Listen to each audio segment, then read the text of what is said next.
partners outside of government to try to create some new and innovative solutions precisely to the types of global challenges that have come up over and over again in the past couple of days here. Of course, foreign policy in and of itself is an inherently governmental activity. It's relations among states. That's not something that necessarily is going to devolve outside of government. There's going to be a strong and continued role for governments to deal with each other. That's what foreign policy is about. But there is an increasing role for NGOs or for companies, businesses, or for social businesses to be playing roles of engagement on other types of initiatives.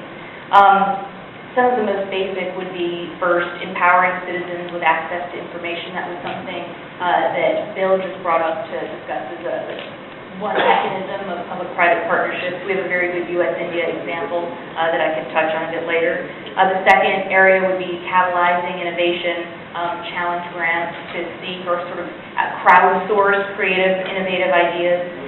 Similarly, leveraging government contributions with those of others to try to have a larger impact than any one entity could have on their own. And finally, sharing best practices to see whether something in one region or one country could be applied for another. So those are kind of, that's a sort of typology of different types of collaborations that could be done internationally from within the foreign policy rubric. But I'd like to actually walk through some specific examples that the United States and India have been able to get underway over the course of the last several years. For reasons that I'll still never understand, some of these great initiatives don't make the front pages, and they should, because we're doing some really innovative, forward-looking things together. So let me go ahead and talk about the first. One of my favorite examples is focused on clean energy, both research and deployment. Clean energy, obviously, something that governments around the world are focused on. Energy security, something that Suresh G. brought up in his remarks earlier. Everybody cares about energy security as something that's necessary for long-term sustainable growth, getting economies back on track, not only for the immediate term, but also for the medium and long term. And that, of course, is true for India as it is for the United States.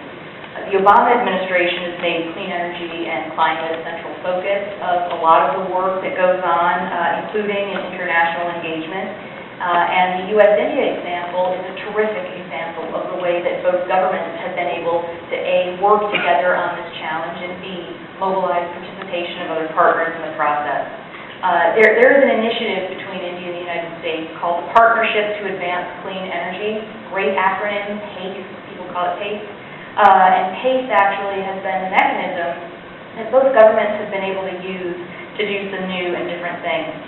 This initiative was announced by Prime Minister Singh and President Obama in 2009, and since that time, the initiative has gradually built up a number of different components to it. There are actually two components. One is a deployment component. I won't talk as much about that right now, but we'll be happy to take questions on it.